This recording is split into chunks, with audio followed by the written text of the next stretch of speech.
I was cooking dinner when my 5-year-old asked, "Daddy, can I have the blue candy Uncle Jason gives me?" My blood ran cold. "Uncle Jason gives you candy?" She nodded. "He says it's our secret. It makes the world spin." I checked her bag and my hands started shaking. The spaghetti sauce bubbled on the stove while I stirred mechanically, my mind already drifting to the patient charts I needed to review after Mia went to bed. Tuesday evenings always felt like a marathon: work, pick up from kindergarten, homework battles, dinner prep, bath time, stories. My husband David worked late at his accounting firm 3 nights a week, leaving me to handle the chaos solo. Mia sat at the kitchen table with her coloring book, humming something tuneless while scribbling purple across what was supposed to be a horse. Her backpack lay slumped against the chair leg, spilling crayons and crumpled permission slips onto the hardwood floor. "Daddy, can I have the blue candy Uncle Jason gives me?" The wooden spoon clattered against the pot. My entire body went rigid. "What did you say, sweetheart?" She looked up with those enormous hazel eyes, completely innocent. "The blue candy. From Uncle Jason. Can I have one now?" My throat constricted. Jason was my younger brother, 28 years old, perpetually between jobs and relationships. He'd been staying in our guest room for the past 6 weeks after his latest apartment situation fell through. David insisted we help family, and I'd reluctantly agreed despite my reservations about his flakiness. "Uncle Jason gives you candy?" I kept my voice carefully neutral, crouching down to her level. Mia nodded enthusiastically. "Ah! The pretty blue ones. They're round and have numbers on them." Ice flooded my veins. "When does he give you these?" "Sometimes after school when you're making dinner. Or before bedtime when Daddy's at work." She returned to her coloring, oblivious to the way my hands had started trembling. "He says it's our special secret. The candy makes the world spin really fun, like a merry-go-round." I couldn't breathe. Couldn't think past the roaring in my ears. "Mia, honey, can you show Daddy where you keep this candy?" She hopped off her chair and skipped to her backpack, rummaging through the front pocket. My daughter pulled out a small Ziploc bag containing 4 circular blue pills. My medical background from college kicked in before conscious thought: the distinctive color, the stamp numbers, the size. Oxycodone. Prescription painkillers. My vision tunneled. Those weren't candy. Those were potentially fatal to a 5-year-old child. Each pill was stamped with a 10 milligrams of oxycodone. 20 milligrams total that my daughter had already ingested. "Baby, have you eaten any of these?" My voice came out strangled. "Just 2. Uncle Jason said they'd make me feel happy and sleepy." "They did make everything fuzzy." She smiled at the memory while I fought down rising panic. 20 milligrams was an adult dosage. For a child Mia's size, it could have suppressed her breathing, stopped her heart. My daughter had been drugged. By my brother-in-law? In my own house. I scooped Mia into my arms, grabbing my phone with shaking fingers. First call, 911. Second call, David. Third call would be to my lawyer, but that could wait until I knew my daughter was medically safe. The ER visit confirmed my worst fears. Mia had oxycodone in her system. Blood tests showed levels consistent with the 20 milligrams she described taking, though thankfully metabolized enough that she was past the immediate danger window. The doctor's grim expression told me how differently this could have ended. Child Protective Services interviewed us separately. Police took statements. David sobbed in the waiting room while I held our daughter, rage building like a pressure cooker behind my sternum. Jason had vanished. Cleared out of our guest room within the hour of my first call to David, leaving nothing but unmade sheets and an empty prescription bottle in the trash, his name on the label, prescribed after a supposed back injury 3 months prior. The police found him 2 days later at a friend's apartment downtown. He'd burned through his legitimate prescription weeks ago and had been buying pills off the street. According to the detective assigned to our case, Jason claimed he'd only given Mia the pills to help her sleep when she was being difficult. He actually seemed surprised we were upset, like he'd done us a favor. The criminal charges came swiftly: endangering the welfare of a child, drug possession, and several other counts I could barely process through my fury. David was devastated, caught between his loyalty to me and his shock at what my brother had done. Our marriage strained under the weight of blame and guilt, mine for bringing Jason into our home, his for not noticing sooner. But the criminal case was just the beginning. I wanted more than jail time. I wanted him to understand exactly what he'd stolen from us. My attorney, a sharp woman named Patricia Gallagher, listened to everything with pursed lips. The criminal prosecution will handle punishment, she said during our consultation. But there's another angle here. Civil liability. We can pursue damages, medical expenses, emotional trauma, loss of security. We can make sure this follows him for the rest of his life. I leaned forward. Tell me everything. We filed a civil suit 3 weeks later, seeking $500,000 in damages. Jason's public defender in the criminal case tried to negotiate, drop the civil suit in exchange for a guilty plea with reduced sentencing. Patricia advised against it. He needs to face full consequences for both, she said firmly.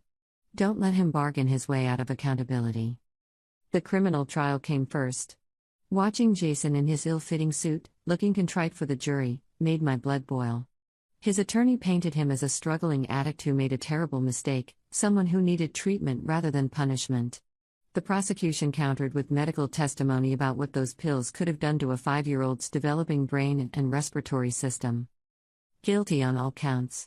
The judge sentenced him to 4 years, though with good behavior he'd likely serve less. Not enough. Not nearly enough for what he'd done to my daughter. The weeks following the criminal sentencing felt like existing in a fog. David threw himself into researching childhood trauma recovery while I coordinated with therapists and support groups. Mia's kindergarten teacher, Mrs. Anderson, pulled us aside during pickup one afternoon to express concern about behavioral changes. My daughter had become withdrawn during group activities, reluctant to participate in snack time, anxious whenever other parents volunteered in the classroom. She keeps asking me to check her juice box, Mrs. Anderson said gently. She won't drink anything unless I open it in front of her and take a sip first. The weight of that observation crushed me. My 5-year-old had developed survival mechanisms typically seen in abuse victims decades older. I thanked Mrs. Anderson for her vigilance and added another item to my growing list of things Jason had destroyed. Our pediatrician, Dr. Hammond, recommended a comprehensive evaluation with a child psychologist specializing in trauma. The assessment took 3 sessions, during which Mia drew pictures that made my stomach turn: stick figures with blue circles labeled secret candy, a house with a dark cloud over the guest room, herself crying while other children played. The psychologist, Dr. Reeves, delivered her findings with professional compassion that barely masked her anger. Your daughter exhibits symptoms consistent with betrayal trauma, she explained during our feedback session. The violation came from someone she trusted, someone positioned as family and protector. This fundamentally alters her understanding of safety and relationships. She recommended twice-weekly therapy sessions for Mia, along with family counseling for Rachel and me. The financial impact was staggering. Our insurance covered only a fraction of the specialized care Mia needed. Between therapy, additional medical consultations, and the security measures I'd frantically installed throughout our home, we were hemorrhaging money. David's parents offered to help with expenses, but their retirement savings were modest. My parents had passed away years earlier. We were drowning in bills while Jason sat in a cell, fed and housed at taxpayer expense, his assets mysteriously invisible to the system. That's when Patricia suggested we dig deeper. People like Jason don't just hide money, she said during one of our strategy sessions. They hide it poorly. We need a forensic accountant. I hesitated at the additional cost until Patricia showed me the numbers. If we find what I suspect we'll find, the civil judgment will cover every penny you've spent and then some. But more importantly, we'll strip him of every resource he has. He'll have nothing to rebuild with when he gets out. We hired the forensic accountant, a meticulous woman named Linda Torres who specialized in uncovering hidden assets. She worked for 3 weeks, following digital trails and paper records that Jason had assumed were buried deep enough to avoid detection. Linda's findings exceeded even Patricia's suspicions. The civil trial was where things got interesting. Patricia's research had uncovered several crucial details. Jason had inherited a trust fund from his grandmother, carefully hidden from his criminal defense team. The trust held nearly $300,000, accessible when he turned 30. He also owned property in Florida, a small condo purchased years ago that he'd been renting out. But Linda had found more. Much more. Jason had been receiving rental income from the Florida condo for 4 years, never reporting it properly on tax returns. He'd opened investment accounts under his girlfriend's name, a woman he'd dated 2 years prior who apparently didn't realize her identity was being used. He had unclaimed funds from 2 previous jobs, sitting in state treasury departments waiting for retrieval. Altogether, his discoverable assets totaled nearly $425,000, not including the future earning potential we could legally pursue. He's been playing poor, Patricia explained, sliding documents across her desk. But he has assets. Significant ones. And we're going to take every penny. Jason's civil attorney tried the sympathy angle again, but Patricia was relentless. She brought in our pediatrician to testify about Mia's ongoing anxiety issues.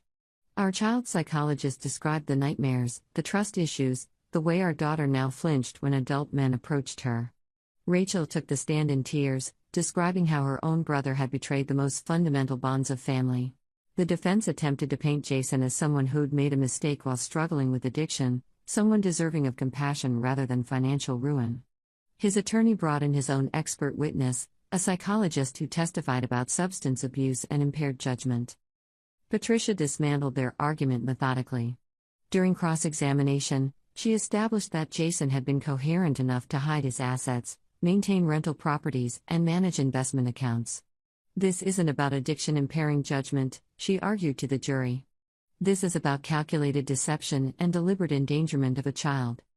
The defense tried another angle, suggesting that Mia's symptoms might be exaggerated or influenced by parental anxiety. This backfired spectacularly when Patricia called Mia's kindergarten teacher to the stand. Mrs. Anderson testified about the behavioral changes she'd witnessed, changes she'd documented before even speaking with us. She described Mia's regression from an outgoing, enthusiastic student to a withdrawn child who monitored every adult interaction with hypervigilance. She presented drawings from Mia's class portfolio, contrasting carefree artwork from September with the dark, anxious images from November onward. I've been teaching kindergarten for 17 years, Mrs. Anderson said quietly. I know what childhood trauma looks like. This little girl was fundamentally changed by what happened to her. The defense attorney had no effective response. You could see the jury's expressions harden. Patricia then brought in financial experts to detail the long-term costs of Mia's care. Dr. Reeves testified that childhood trauma of this severity often required years of therapeutic intervention. An educational specialist discussed the potential need for individualized learning plans and additional academic support if Mia's anxiety impacted her schooling. A security consultant explained the reasonable measures parents might take to protect a child who'd been victimized in their own home. By the time Patricia finished building her case, the jury understood this wasn't just about medical bills and therapy sessions. This was about the cascading consequences of Jason's actions, consequences that would ripple through Mia's childhood, adolescence, and potentially her entire adult life. The defense's closing argument emphasized Jason's lack of intent to cause lasting harm, his addiction struggles, his willingness to accept responsibility. His attorney painted our civil suit as vindictive and excessive. Patricia's closing was surgical. She walked the jury through every element of damages with devastating precision. Jason Miller made a choice, she said, her voice steady and clear. Not once, but repeatedly. He chose to take prescription medication meant for adults and give it to a 5-year-old child. He chose to call it candy. He chose to make it a secret. He chose to continue this pattern over weeks, watching this little girl become drowsy and disoriented, and he chose to do it again. She paused, letting the weight of those words settle over the courtroom. The defense wants you to believe this was a mistake. But mistakes are singular events. This was a pattern of behavior. And now this family will spend years, potentially decades, dealing with the consequences of those choices. The question before you is simple: who should bear the financial burden of that damage? The family whose child was victimized, or the man who chose to victimize her? I testified last, walking the jury through that moment in the kitchen when my world collapsed. Describing the feel of those pills in my palm, knowing my child had already swallowed 2. The ER visit. The police interviews. The way Mia now asked me to check all her food before eating, terrified someone might trick her again. I explained the security measures I'd implemented, cameras in every common area of our home, background checks for babysitters, my inability to let Mia out of my sight without experiencing panic attacks. I described the financial strain of specialized therapy not covered by insurance, the professional hours I'd lost to medical appointments and court proceedings, the marriage counseling Rachel, and I needed to process our own trauma and guilt. My daughter will never fully trust adults the way she should have been able to trust them, I said, my voice breaking despite my determination to remain composed. Jason didn't just give her pills. He stole her childhood innocence, her sense of safety, her ability to believe that family means protection. How do you put a price on that? The defense tried to object, but the judge allowed my statement. Every juror was watching me intently. Several had visible tears. During cross-examination, Jason's attorney attempted to suggest I was exaggerating the impact, that children were resilient and Mia would likely recover fully with minimal intervention. Patricia had prepared me for this line of questioning. Have you ever watched your 5-year-old daughter wake up screaming from nightmares about being poisoned? I asked calmly. Have you ever had to explain to a kindergartner that no, she can't trust all adults to keep her safe, while simultaneously trying not to make her paranoid about the entire world? Have you ever seen your child flinch away from her own uncle at a family gathering because he looks too much like the man who hurt her? The attorney had no response. The jury had their answer. When the defense rested, I felt certain we'd done everything possible to make our case. But I also knew that juries were unpredictable, that sympathy could shift in unexpected directions, that Jason's youth and apparent remorse might sway some toward leniency. The jury deliberated for 6 hours. When they returned, the forewoman read the verdict: $475,000 in damages, plus court costs and legal fees. Jason's face went white. His attorney immediately filed for appeal, but Patricia had anticipated a remove. The trust fund was seized. The Florida condo went up for sale. Jason's wages from whatever minimum wage job he'd eventually find would be garnished for decades. The appeals process dragged on for 8 months. Jason's appellate attorney argued that the judgment was excessive, that it constituted cruel and unusual punishment, that the jury had been improperly influenced by emotional testimony. Patricia countered each argument with case law and precedent, demonstrating that our judgment fell well within established guidelines for cases involving child endangerment and long-term trauma. During this time, Jason remained incarcerated, apparently confident that the appeals court would reduce or eliminate the civil judgment. His confidence proved misplaced. The appellate court upheld the verdict in its entirety, with one judge writing a scathing concurring opinion about the unconscionable nature of the defendant's actions and the entirely foreseeable consequences to a vulnerable child. They denied his petition for a reduced judgment, noting that the damages awarded were reasonable and supported by substantial evidence of ongoing harm. Patricia called me the day the decision came through. "It's over," she said simply. "The judgment stands. We can begin collection proceedings immediately." The execution of the judgment was swift and comprehensive. Linda Torres, the forensic accountant who'd uncovered Jason's hidden assets, worked with Patricia to systematically seize everything he owned. The trust fund was liquidated first, $287,000 after taxes and administrative fees. The Florida condo sold for $145,000, though after outstanding mortgage and closing costs, that yielded another $78,000 toward the judgment. The investment accounts in his ex-girlfriend's name required additional legal maneuvering, but Patricia had documented Jason's fraudulent use of her identity thoroughly. The girlfriend, a woman named Tessa who'd broken up with Jason years earlier, was horrified to discover how he'd exploited her information. She cooperated fully with our attorneys, providing statements and documentation that helped us recover another $42,000 from those accounts. Jason had apparently been receiving rental income from the Florida condo that he'd never properly reported. The IRS became very interested in this information once Patricia forwarded her findings. While we couldn't directly benefit from any tax penalties he faced, knowing that he'd be dealing with federal tax liens in addition to our judgment provided a certain grim satisfaction. Altogether, we recovered $407,000 in assets and immediate payments. The remaining $68,000 from the original judgment, plus accumulated interest and additional court costs and legal fees totaling approximately $95,000, would be satisfied through wage garnishment once Jason was released from prison and found employment. His total remaining debt stood at $163,000. "He'll never recover from this financially," Patricia told me after the asset seizures were complete. "Every paycheck, every asset, every inheritance, we'll take our share until that judgment is satisfied. With wage garnishment limits and his likely earning potential, this will follow him well into his 60s. He'll be 65 years old before he's clear of this debt, assuming he maintains steady employment. But watching Jason's financial life crumble wasn't enough. I needed him to understand the totality of what he destroyed. Numbers on paper didn't capture the reality of Mia's ongoing struggles, the permanent changes to how our family functioned, the loss of innocence that could never be recovered. David had initially struggled with the aggressive pursuit of the civil judgment. "He's your brother," he'd said during one of our more difficult conversations. "What happened was terrible, but destroying his entire life financially, isn't there a point where we've done enough?" I'd stared at him in disbelief. Done enough? Just as bad as drugging a 5-year-old? "David, he's lucky we can't prosecute him for attempted murder, because that's essentially what it could have been." He'd gone quiet then, processing the weight of that reality. "You're right. I keep trying to find some way to make this feel less heavy. But there isn't one, is there?" Our marriage counselor helped us work through this conflict. Dr. Stevens explained that David's discomfort with a financial judgment was normal, that people often struggled with the concept of prolonged consequences even for terrible actions. "You're both processing trauma," Dr. Stevens told us gently. "Rachel's brother violated the most fundamental trust.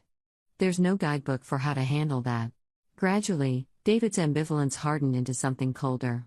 He attended every court hearing, every appeal proceeding, sitting beside me with an expression that grew more resolved with each session. The turning point came during one of Mia's therapy appointments that we'd been asked to attend. Dr. Reeves had been working with Mia on trust exercises and safety awareness. During this particular session, she asked Mia to draw a picture of her family. Our daughter carefully drew stick figures representing Rachel, me, and herself. Then she drew a large black X over to the side. "What's this, Mia?" Dr. Reeves asked gently, pointing to the X. "That's where Uncle Jason used to be," Mia said matter-of-factly. "But he's not in our family anymore because he tried to hurt me. Daddy said families protect each other, and he didn't protect me." David left that session in tears. I questioned whether we were going too far, he whispered in the parking lot, clutching the steering wheel. But hearing her say that, she gets it. She understands what he did, and she knows we're fighting for her. After that, David became as committed to the financial judgment as I was. He even contributed to the victim impact statement I was crafting for Jason's eventual parole hearing, adding details about his own journey from doubt to conviction, from wanting mercy to demanding accountability. But I still wasn't finished. The civil victory felt hollow without Jason truly understanding what he'd taken from us. That's when I remembered something Patricia had mentioned in passing: victim impact statements could be submitted to the parole board when Jason became eligible for early release. I spent months crafting that statement. Not just the facts, but the aftermath. How Mia screamed during routine doctor's visits now. How Rachel had entered therapy for the guilt of bringing her brother into our home. How I'd installed security cameras in every room, unable to trust anyone around my daughter. How our marriage had nearly crumbled under the strain before we'd clawed our way back to solid ground through couples counseling. The statement evolved over time as new consequences of Jason's actions became apparent. Mia's first-grade teacher reported behavioral issues, my daughter struggled to focus during class, frequently asked to visit the school nurse with phantom stomach aches, and had difficulty forming friendships with other children. The trust issues that Dr. Reeves had warned us about manifested in heartbreaking ways. At a birthday party for one of Mia's classmates, I watched my daughter refuse to eat the cake until I'd taken a bite first. The other parents noticed. Questions followed. David and I had to decide how much to disclose about what happened, balancing Mia's privacy against the reality that people would draw their own conclusions from her behavior. We settled on a vague explanation about a family member violating her trust, which led to the predictable sympathetic responses and awkward conversational pivots. But some parents understood more than others. One mother pulled me aside afterward. "My sister went through something similar," she said quietly. "It took years of therapy. Your daughter is lucky to have parents who are taking this seriously. Some families sweep it under the rug." I added this conversation to the victim impact statement.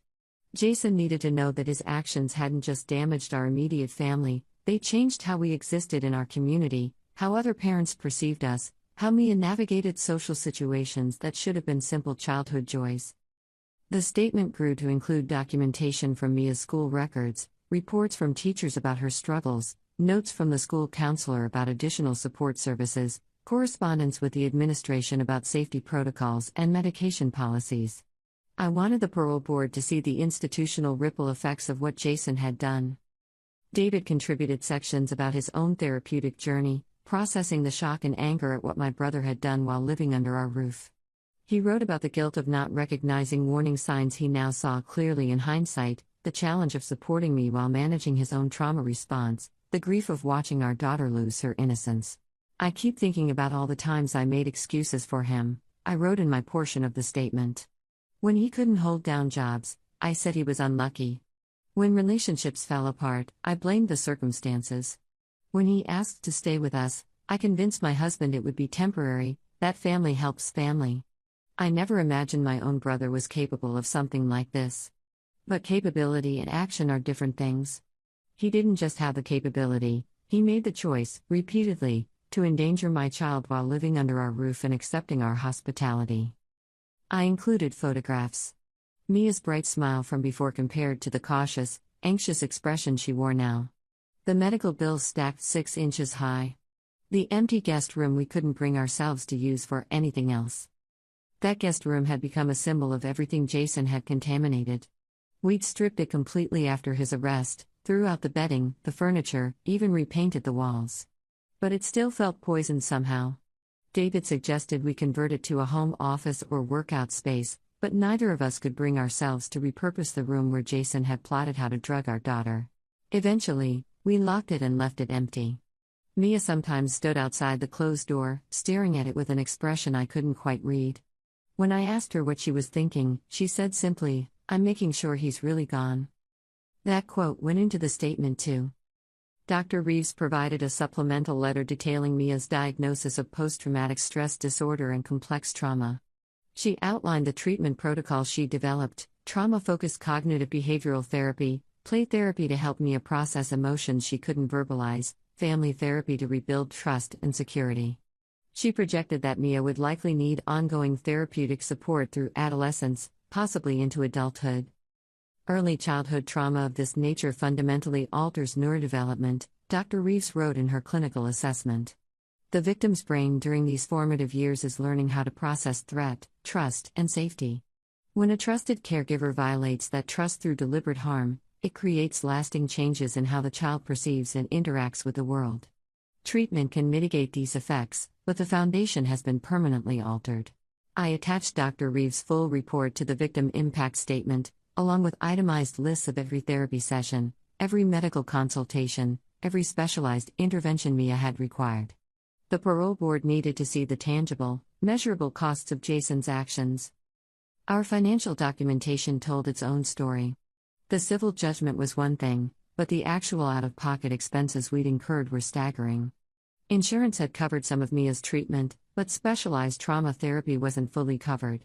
We'd paid thousands in co-pays and out-of-network providers. The security system installation had cost nearly $3,000. The background check service we'd subscribed to for vetting any babysitters or caregivers ran $40 monthly. I'd taken unpaid leave from the hospital to attend court proceedings and medical appointments, losing income and derailing a promotion I'd been tracking toward. David had reduced his hours at the accounting firm to be home more with Mia, which cost us overtime pay and year-end bonuses. We'd refinanced our mortgage to cover legal fees before the civil judgment came through. All of this was documented and included. Jason needed to see that the financial judgment wasn't arbitrary, it represented actual damages that didn't begin to capture the full cost of what he destroyed. When Jason's parole hearing came up after 18 months, I was there. So was David. So was Patricia, though her job was technically done. The parole board reviewed his case while Jason sat in his orange jumpsuit, looking thinner and harder than the man who'd lived in our guest room. He'd apparently been a model prisoner, taken addiction counseling classes, expressed deep remorse. His parole attorney presented a compelling case for early release. Jason had completed a rehabilitation program available in the facility. He'd maintained perfect disciplinary records. He'd secured a job offer from a former cellmate's cousin who owned a landscaping business. He'd written letters of apology to our family, though David and I had refused to accept or read them. The attorney painted Jason as a reformed individual who'd hit rock bottom and clawed his way toward redemption. He emphasized Jason's completion of addiction treatment, his participation in faith-based counseling, his plans for rebuilding his life as a productive member of society. My client has taken full responsibility for his actions, the attorney argued. He understands the gravity of what he did. He's committed to making amends in whatever way possible. Keeping him incarcerated beyond the minimum required sentence serves no rehabilitative purpose and prevents him from beginning to repay his substantial civil debt to the victims. The parole board members listened impassively. They'd heard countless similar presentations from other inmates seeking early release. Jason's case was just another file in an endless stack of petitions. Then they read my statement aloud. All 15 pages of it. The room fell silent except for the board member's voice reading the detailed account of how Jason's actions had destroyed our family's sense of security and fundamentally altered our daughter's development. The clinical language from Dr. Reeves' report contrasted sharply with the personal narratives David and I had written, creating a comprehensive picture of damage that went far beyond what any rehabilitation program could address. I watched Jason's face crumble as the words landed. His attorney shifted uncomfortably. The board members' expressions hardened with each paragraph detailing the ongoing damage to our family. When the reading finished, the board chairwoman asked if I wanted to make an additional oral statement. I'd prepared for this possibility. I stood and faced Jason directly for the first time since his sentencing. "You lived in our home," I said, keeping my voice level despite the rage simmering beneath. "You ate meals we prepared. You watched television with our daughter. You attended her kindergarten graduation. And during all of that, you were planning how to drug her. You looked at my 5-year-old child and saw an opportunity to use her as a receptacle for pills you'd convinced yourself were harmless." Jason tried to interject something about not meaning to cause harm, but the chairwoman silenced him. I continued. "You told me those pills would make the world spin. You called them candy. You made it a secret game. Do you understand what that did to her understanding of trust? Of safety? Of how adults are supposed to protect children?" My voice was rising now despite my efforts at control. David placed a hand on my arm, grounding me. "My daughter will be in therapy for years because of you. She can't eat food at birthday parties without someone she trusts testing it first. She has nightmares about being poisoned. She draws pictures of herself alone, surrounded by threats she can't name. She's 6 years old and already understands that people who claim to love you can hurt you in ways that destroy everything you thought was safe." I pulled out my phone and displayed a recent photo of Mia. "This is who you damaged. Not some abstract victim, not a case number, but a real child who trusted you. And you want us to believe 18 months of good behavior erases that?" The parole board thanked me for my statement and dismissed us while they deliberated. David and I waited in the hallway with Patricia, who'd insisted on attending despite having no formal role in the parole proceedings. "That was powerful," Patricia said quietly. "I don't think they'll grant parole." She was right. Parole denied. He'd serve his full sentence. Jason tried to catch my eye as they led him away, but I stared straight ahead. David squeezed my hand. The years passed slowly. Mia grew older, the acute trauma fading into something we managed through consistent therapy and unwavering support. She'd never fully trust the way other children did, that innocence was gone forever, but she learned to function, to smile genuinely again, to believe that most people wouldn't hurt her. The money from the civil judgment went into a trust for Mia's future, college, therapy, whatever she needed. I didn't want a penny for myself. This was never about financial gain. Jason was released after serving 3.5 years. He emerged to discover his trust fund gone, his property sold, his credit destroyed, and a debt that would haunt him until retirement age. He'd be living paycheck to garnished paycheck for decades, never able to build savings or buy property or start fresh. I heard through mutual acquaintances that he'd found work at a warehouse, renting a room in someone's basement, taking the bus because he couldn't afford a car. His applications for better jobs were rejected once background checks revealed his record. His dating life was non-existent once potential partners learned about his past. He'd called me once after his release, begging me to reduce the judgment, to show mercy. I'd hung up without answering. Whatever sibling bond had existed between us died the day he drugged my daughter. I ran into him by accident about a year after his release. I was at a coffee shop near my office when I spotted him through the window, hunched over a table in the corner with a calculator and stack of bills. He looked a decade older than his 33 years, hollow-cheeked, exhausted, beaten down by life. He noticed me standing there and his expression flickered between shame and resentment. For a moment, I thought he might approach, might try to apologize or plead his case. Instead, he gathered his bills and left through the back exit, shoulders slumped into feet. I ordered my coffee and sat down, pulling out my phone to look at recent photos of Mia. She was 10 now, thriving in 4th grade despite the challenges she still faced. The year since the parole hearing had brought gradual healing, slower than I'd hoped, but steady. Last week she'd joined the school art club. Yesterday she'd laughed at one of David's terrible dad jokes. Small victories, but they mattered more than anything. My phone buzzed with a text from David. Mia wants to know if we can get pizza for dinner. She's had a good day. I smiled, typing back a quick yes. Good days were precious. We fought hard for every single one. The civil judgment wasn't about money. The criminal conviction wasn't about revenge. Everything I'd done, every lawsuit filed, every statement written, every appearance at parole hearings, was about consequences. About ensuring that the person who endangered my child's life would carry that weight forever, just as we carried the weight of what he'd done to our family. Jason would be 65 years old before his debt to us was satisfied. He'd spend his entire adult life paying for those 4 blue pills he'd given my daughter, calling them candy, telling her the world would spin. The world had spun, all right. Just not the way he'd expected. I finished my coffee and headed back to the office, already planning Mia's upcoming birthday party. She wanted a small gathering this year, just a few trusted friends, nothing overwhelming. We'd learn to adapt, to work within her comfort zones while gently encouraging growth. My daughter would never fully recover from what Jason did. But she was surviving, adapting, becoming stronger in ways children should never have to develop. And I would spend the rest of my life making sure she had every resource, every protection, every advantage I could provide. As for Jason, he'd spend the rest of his life learning that some mistakes don't fade with time or apologies. Some consequences are permanent.